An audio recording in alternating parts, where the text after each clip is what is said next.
Bonjour chers frères et sœurs. Christ est ressuscité. Alléluia. Alors aujourd'hui, nous entendons à la messe la suite du magnifique chapitre 14 de l'Évangile selon saint Jean, dont on a déjà parlé hier. Du coup, on va peut-être en profiter pour aller un peu plus loin dans l'évocation du mystère tel que saint Jean nous le donne à contempler. Et on pourrait déjà se demander ce que veut dire Jésus quand il poursuit « Celui qui a foi en moi fera les œuvres que je fais. Il en fera même de plus grandes parce que je pars vers le Père. » Faire ce que Jésus fait. Vous voyez, on retrouve ici le mot du Père Paolo. Pour accomplir des œuvres plus grandes encore, dit Jésus. Voilà bien l'humilité du Maître. Et c'est vrai que dans le fond, il n'a jamais œuvré que sur une toute petite surface du globe auprès de quelques amis, et c'est tout. Mais des amis qui vont, eux, propager son message sur toute la terre. Alors, évidemment, on pourrait dire, comme j'entends souvent, oui, mais c'est Jésus qui agit en eux, c'est Jésus en nous qui agit, bien sûr. Sauf que Jésus, lui, nous dit, c'est formidable. Parce qu'en fait, c'est vous qui agissez, grâce à la foi que vous mettez en moi. Et là, vous entendez l'humilité de Jésus ? À quoi est-ce qu'on reconnaît la véritable humilité ? À ce qu'elle se met au service et à ce qu'elle promeut ceux auprès de qui elle agit. En dehors de ça, l'humilité n'est qu'un leurre, c'est juste une manière de manipuler son entourage. Rien de ça en Jésus, évidemment. Voyez, en lui, revenons toujours à cette dynamique. En lui, nous avons la manifestation d'une chair entièrement désappropriée d'elle-même. Donc, pleinement libre. Aucune fanfaronnade, aucune prétention. Et c'est au point que, en Jésus, en fait, nous contemplons la véritable humanité. Celle qui est infiniment ouverte à l'attraction du Père, qui lui-même est absolument désapproprié de lui. Le Père n'est pas là pour nous avaler, tout au contraire. La puissance des œuvres qu'il accomplit, c'est-à-dire de la vie qu'il crée en permanence, ne se trouve que dans cette dynamique de désappropriation de soi vers le Fils. De sorte que, en recevant ce don du Père et en lui consacrant tout ce qu'il reçoit, de cette communion d'amour entre le Père et le Fils, une communion d'amour infinie, jaillit l'esprit de vie, jaillit l'esprit vivifiant qui, encore une fois, procède de cette mutuelle désappropriation du Père et du Fils. Vous voyez, la vie jaillit d'une désappropriation de soi, mais quelle lumière! Et on se pose encore la question de savoir comment faire ce que Jésus a fait. Mais vous voyez, sur la voie de la vérité et de la vie, on ne va que de désappropriation de soi en désappropriation de soi, de don en don. Et encore une fois, c'est la vie qui en jaillit. Voilà que le projet de Dieu enfin s'accomplit. Un projet que Adam n'avait manifestement pas compris, raconte la Genèse, vous voyez. Il n'a pas reçu le don de Dieu, il se l'est approprié. Il a refusé d'entrer dans ce mouvement de désappropriation de soi qui lui aurait pourtant ouvert l'accès à l'arbre de vie qui était à portée de main. Or, c'est la mort qui est venue dans le monde, dit le livre de la sagesse, uniquement par ce mouvement d'accaparement.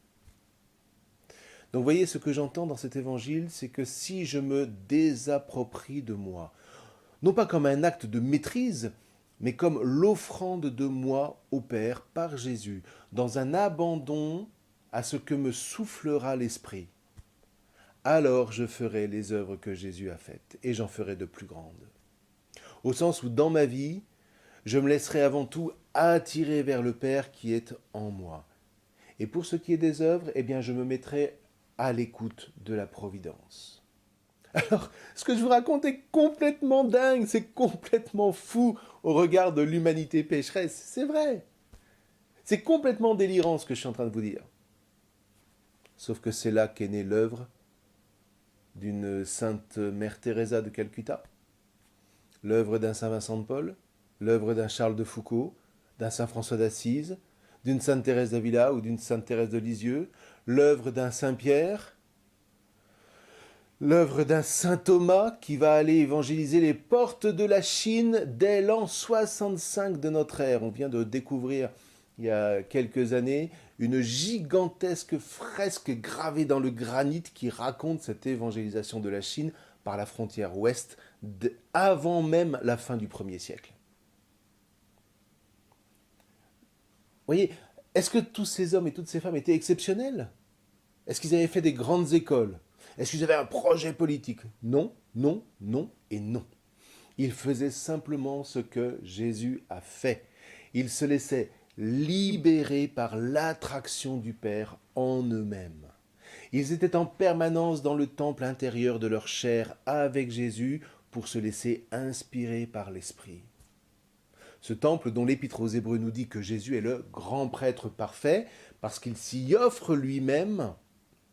Alors non plus seulement en tant que Fils éternel, ça ne relève pas d'un sacerdoce, c'est sa nature divine, mais en tant qu'homme parfait, en tant qu'homme pleinement accompli. Ce qui veut dire que le chrétien, eh bien, c'est celui qui rejoint le grand prêtre dans cet accomplissement de sa nature humaine, dans le temple de sa chair. Ce temple qui s'avère être le temple unique de toute l'humanité, où l'Apocalypse nous dit que s'avance le peuple des témoins de l'agneau.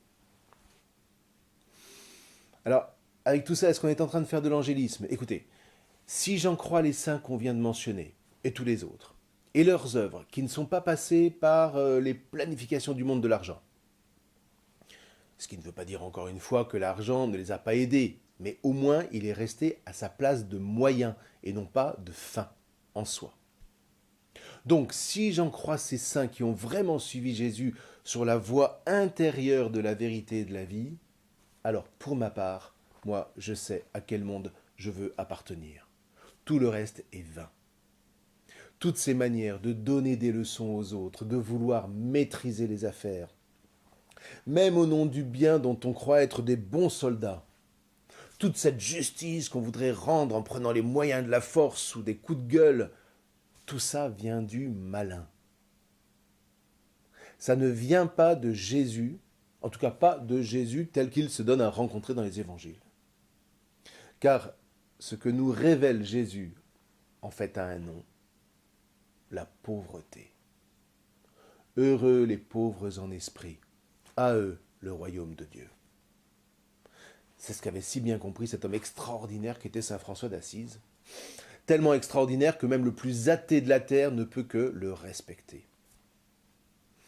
En épousant celle qu'il appelait Dame Pauvreté, eh bien, il avait épousé le Christ. Et du cœur du temple intérieur où il se recueillait à chaque instant, il a relevé l'Église de son temps. Il a illuminé le monde de la lumière même de la Trinité qui pouvait rayonner de tout son être charnel. Alors voyez, ce sont des hommes comme lui qui me font dire, frères et sœurs, que si vous et moi empruntons ce chemin ensemble, alors le jour de la Pentecôte, le feu de l'Esprit pourra sourdre de nous, puisque, rassemblés ou non, le temple intérieur où le Christ officie comme notre grand prêtre nous rassemblera, lui, et il fera jaillir le chant de l'agneau. Et le monde en sera illuminé de l'intérieur, et il pourra se relever. Gloire à Dieu. Amen.